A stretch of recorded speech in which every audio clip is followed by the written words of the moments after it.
for probably about a year now. I've been overclocking mine as well.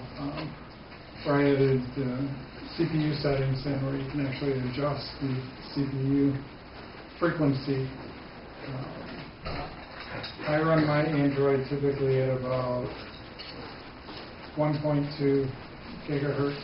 The stock on it is 600 megahertz.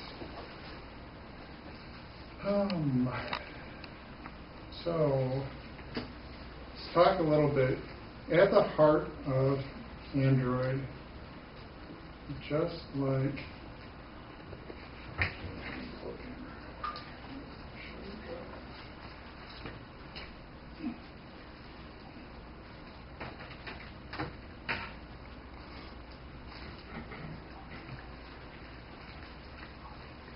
now, this is a Motorola Zoom, just like any other Android device. The only difference is it's running Gingerbread, which is version 3 of Android. Which at some point I'll pass that around to you, because the interface for Gingerbread, if you haven't seen it yet, is quite a bit different, but in a lot of ways the same too.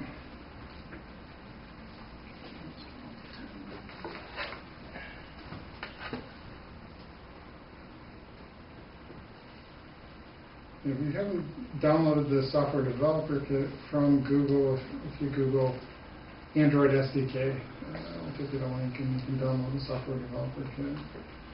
Right now I'm actually on my Zoom, and you'll see it looks very similar to any other Unix system out there, especially Linux, because it is Linux-based. It's a Debian Linux-based at the heart of it.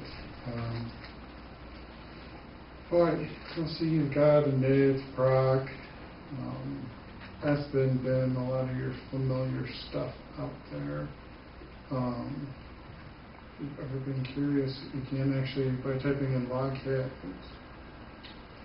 you can actually watch the logs roll by, similar to what you'd see in syslog. Okay. Now, on my laptop in particular, I'm running Ubuntu, but it'll work with pretty much any flavor of Linux out there.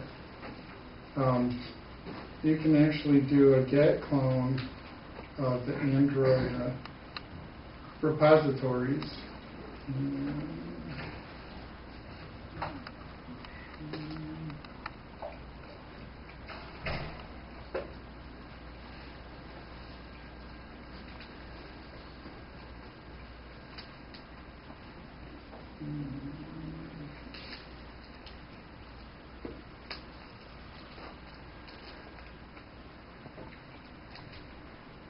I've already got mine, but I was going to show you all the different versions that are out there, but for some reason my IPv6 is screwing up my GET connection.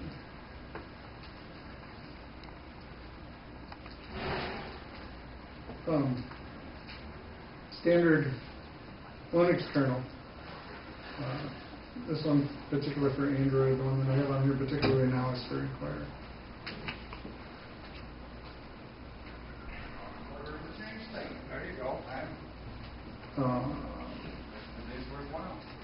Three things that you're going to need. The pre-built packages, the wireless drivers for your card. In the case of the Droid, it has a TI wireless card in it, which is why I've got the Droid TI right here. And OMAP.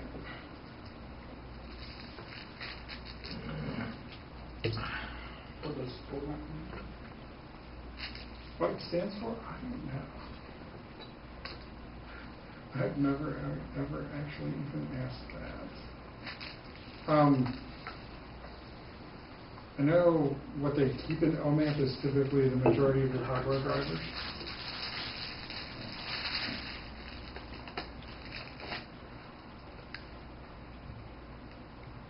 But you're going to check it out the normal way you do for a GET repository, just like any other. If you haven't, you guys can Google GET and figure out how to download it.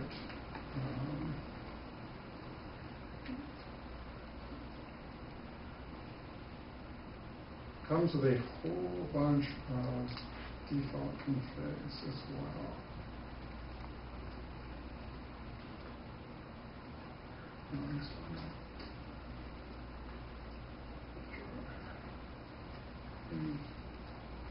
Okay, so I just set my environment. I told it as far as archives I want to compile for an ARM.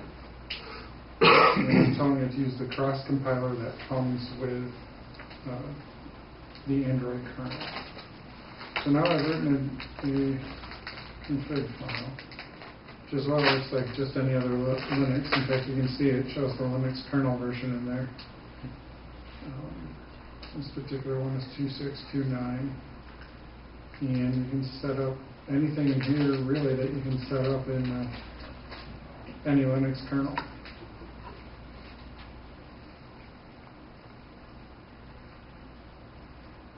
Everything from the CPU functions to power management. Give you guys a little more friendly interface you can as well. Use menu config.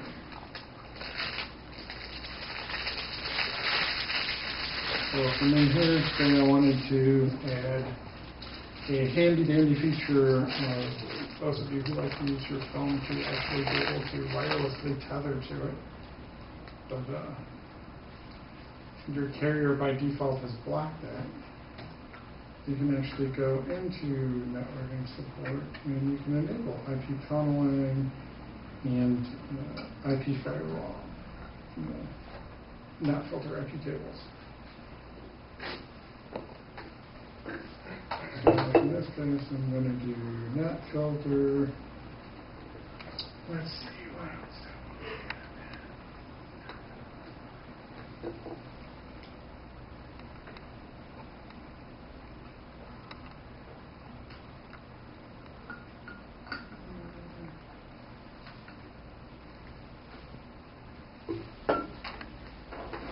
And stuff for Linux if you want to, for Bluetooth.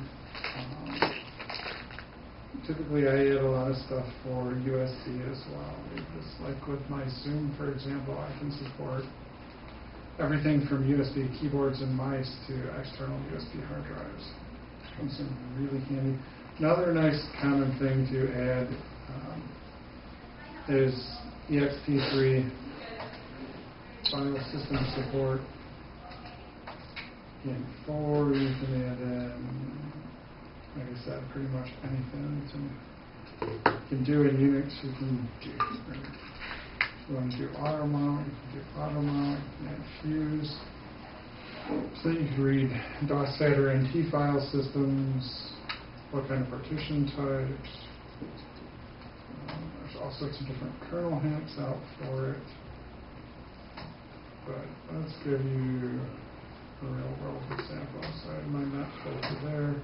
That's going to save my config.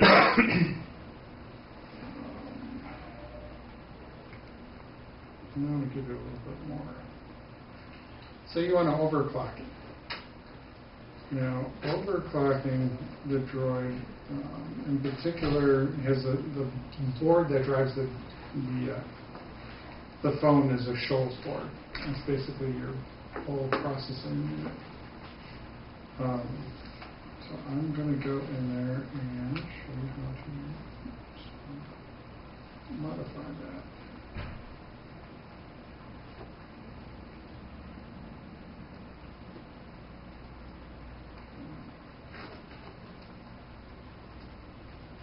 Hey, Dan. Yeah. With regards to overclocking, do you consider it a good enough trade-off as far as battery life? Personally, I do, because when I overclock mine as well, I set a governor on it, and I set it on demand. So I'm going to set a high and a low frequency range for it, and when it's not in use and it doesn't need that much CPU, it'll scale it down, and it'll only scale it up as it needs it. Which there's a little bit of a performance hit there, because it takes time to get the CPU cycles back up there, but... Well, with the tablet and you're using like external keyboards and stuff, you could also just, just have it overclock when you're plugged in. Yes. You can set it up for a whole different set of profiles from if it's plugged in. If the battery's below X percentage, it'll automatically scale it down. If it's over a percentage, it'll scale it up. You can even have it monitor the temperature of the battery. And if it starts to overheat, drop it down.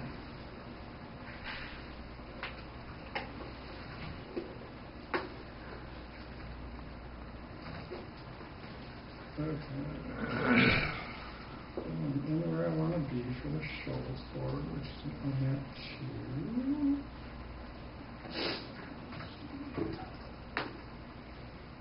2. As you can see, there's a whole bunch of different boards that it supports as well, too. Everything from different things on the boards as well. You see there's files for different peripherals, and the SD RAM, the camera, flash, here's Zoom 2's Wi-Fi and camera, which makes things really customizable.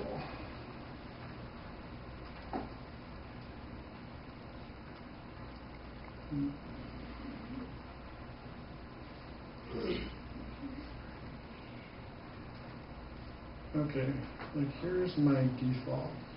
Now as far as the OPP1, OPP2, OPP3, OPP4, and 5 structures, those are the actual structures for the CPU. Now this is actually the default from Eclair, and by default they keep it statically set, but hidden behind the scenes it does actually have the ability, and it uses it to go to sleep, like when you're in sleep, to scale down the CPU. Right now it's set up this S125, 250, 500, 550, 600. Those are the actual ranges for the CPU settings, and that's how you get into overclocking it. Those are the actual megahertz frequencies. Or you can see here where you're actually defining the MPU speeds. So, I mean, like this particular user took, instead of the 600 on down, took and modified his to be 800 on down. But most people are pretty stable with the Droid running between 1 and 1.2 gigahertz. On the Zoom, I typically run at about 1.5. Some people have real good stability at 1.7 gigahertz, but I find it tends to get a little hot and suck batteries, so I stick around 1.5. Do you notice a difference in the performance? Yes, I do. Is it huge or? It's pretty significant. It all depends on what you do. Like my phone that I've been passing around, in particular, if it's running clean and I haven't like run app killer and killed stuff for a while, it'll still get a little doggy just because I'm running so much stuff. But like on a clean boot up and stuff, before I really started to kind of crash the RAM, it makes a significant difference. Live wallpapers actually become usable. Oh, yeah. On this in particular, on the Zoom, running it at 1.5 gigahertz, I actually use this thing to take notes in a lot of meetings and stuff, because I also have the keyboard for it. I mean, it's really pretty darn usable.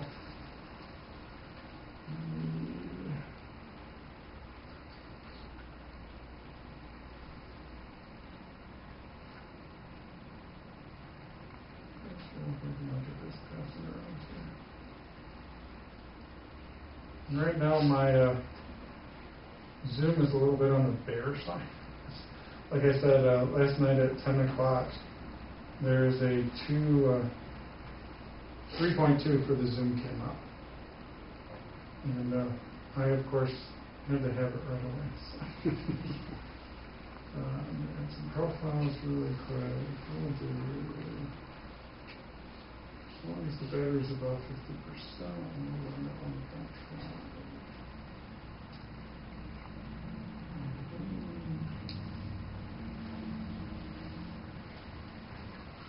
I'll let you guys Like, if you want, you can click